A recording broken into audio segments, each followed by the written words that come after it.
Olá, turma, como estão todos? Bem-vindos a mais um encontro no nosso canal Leitura.educa. Hoje iremos continuar falando sobre literatura brasileira, em especial sobre o movimento do Barroco, certo? Mas antes de mais nada, vamos à nossa vinheta.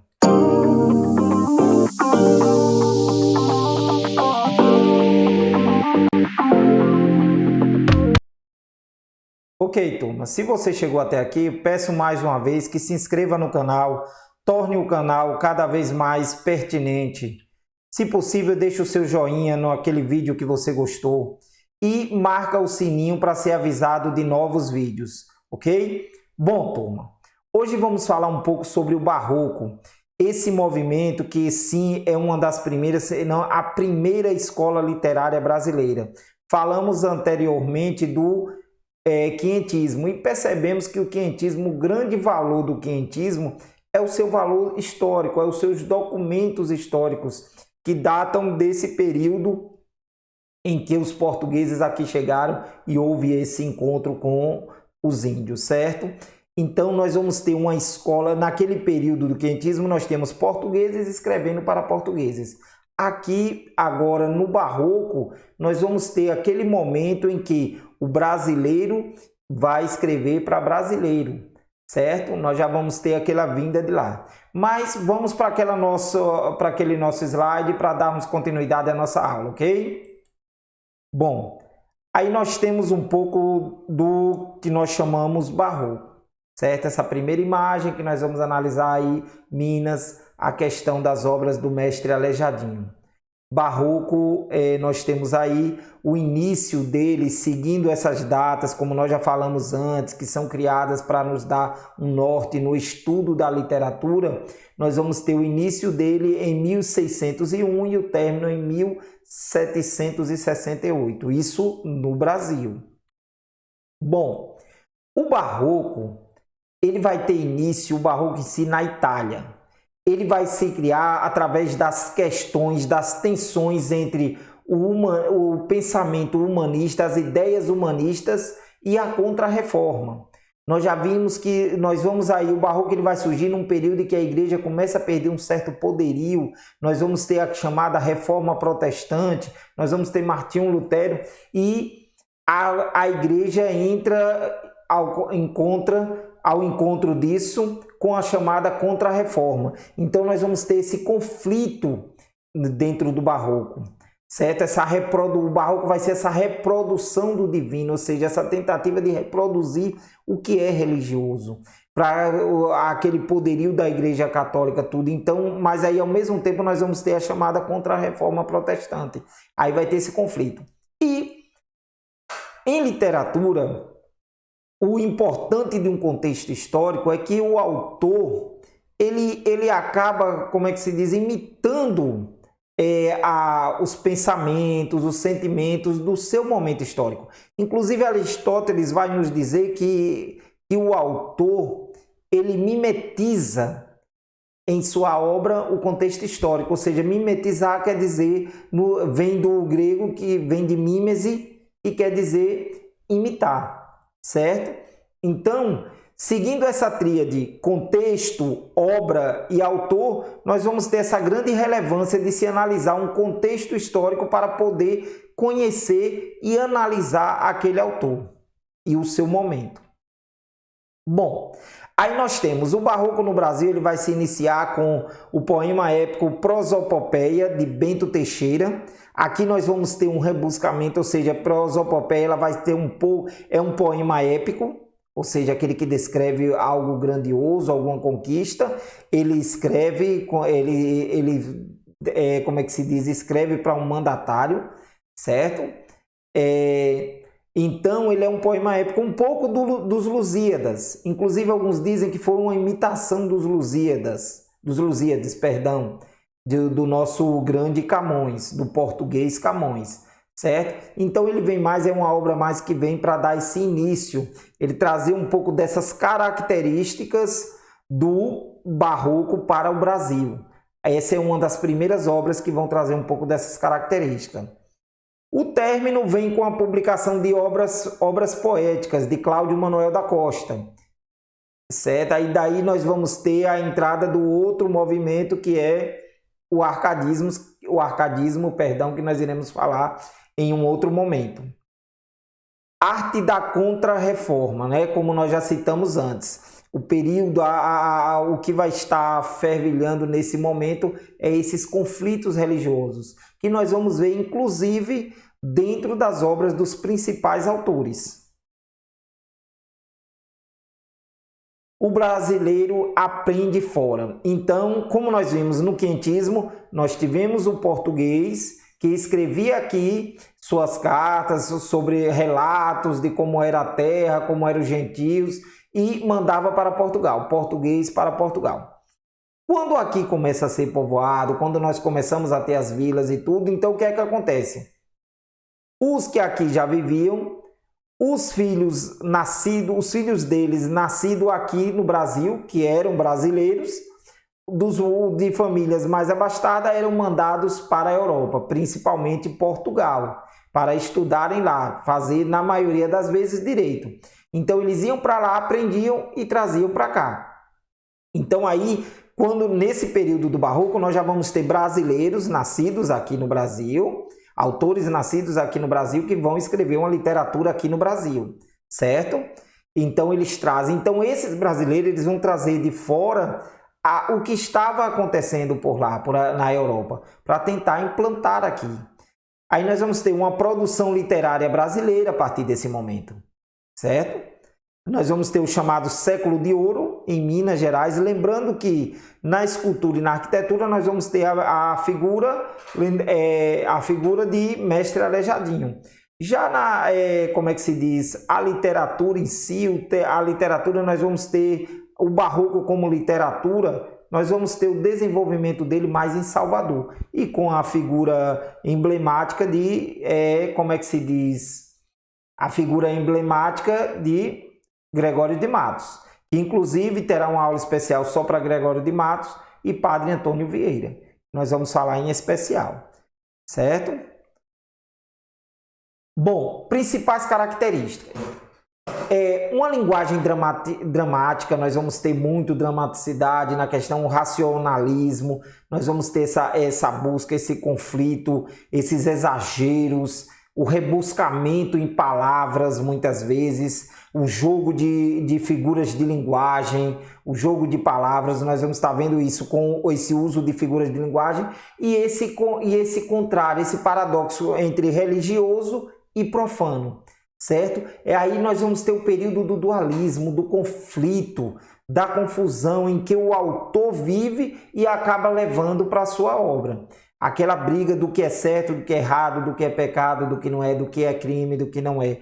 Então, todo esse conflito, o Barroco é conflito. Nós vamos ter duas principais tendências dentro do Barroco. Nós vamos ter o que nós chamamos de cultismo e o que chamamos de conceptismo, certo? O cultismo será esse jogo de palavras. Esse estilo utiliza a descrição, termos cultos, preciosismo, certo? Palavras rebuscadas, o rebuscamento nessas palavras, figuras de linguagem como hipérbole, sinestesia, antítese, paradoxo, metáfora, entre outras. Certo? Então nós vamos ter todo esse conflito do Barroco com o autor cultista escrevendo, fazendo esse jogo de palavras para tentar descrever um pouco desse conflito do momento barroco. Nós vamos ter como grande nome o Gregório de Matos, certo? Aqui nós temos um soneto de Gregório de Matos. Aí nós vamos ver um pouco desse cultismo, da característica do cultismo, desse conflito, quando ele diz: nasce o sol e não dura mais que um dia. Depois da luz se segue a noite escura. Em tristes sombras morre a formosura, em contínuas tristezas a alegria. Porém, se acaba o sol, por que nascia? Se formosa a lua é, por que não dura? Como a beleza assim se transfigura? Como o gosto da pena assim se fia? Mas no sol e na luz falta a firmeza. Na formosura não se dê constância. E na alegria sinta-se triste. Então olhe totalmente aí o conflito, olha o jogo de palavras aí que nós vamos ter, noite, dia, sol, escuro, tristeza, alegria, a todo momento. E outra característica também que eles vão trazer, essa questão do efêmero, do que a vida é passageira, o sol nasce, mas não dura mais que um dia. Então cuidado, vamos aproveitar, porque ele não vai durar mais do que um dia. Então nós temos essas características também no cultismo, e esse jogo de ideias, aí no caso nós vamos ver muitas antíteses, certo? E outras figuras de linguagem. Nós vemos nesse poema, nessa obra, um pouco do conflito trazido para o barroco. O outro viés do barroco é o chamado conceptismo, que é o jogo de ideias. O conceptismo ele já não trabalha muito aquelas palavras rebuscadas, o preciosismo, ele já vai trazer mais um jogo de ideias para tentar convencer, ele já vai ser mais lógico. É definido pelo uso do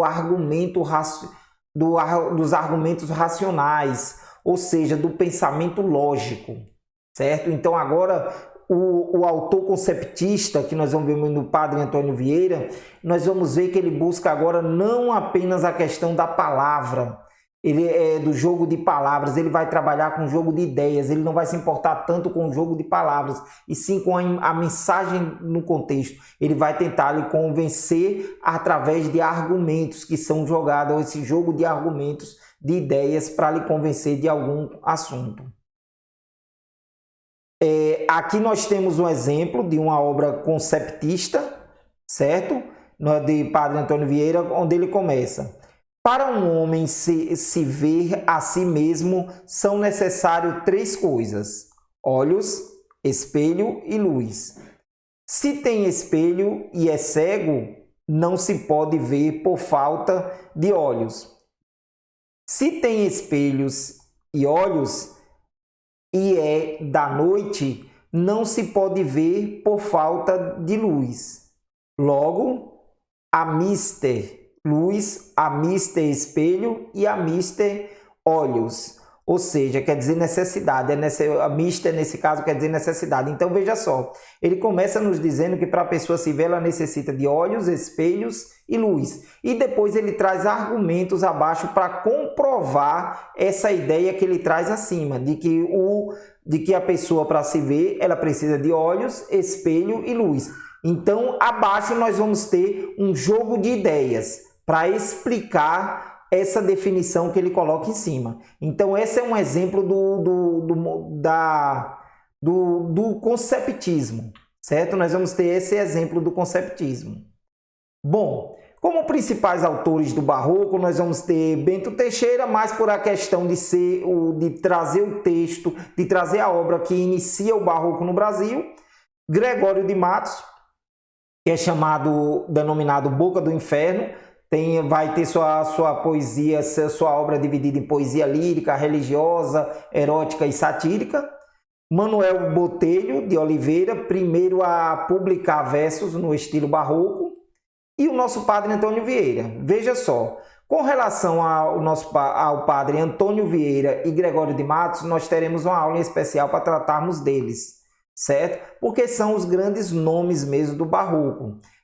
São as obras mais estudadas, mais analisadas do barroco brasileiro, são desses 2 autores. Então eu resolvi trazer em uma aula diferenciada, apenas para tratarmos de Gregório de Matos e Padre Antônio Vieira. Aqui nós temos um pouco que é dividido a arte barroca, a arte dessa época, não é isso?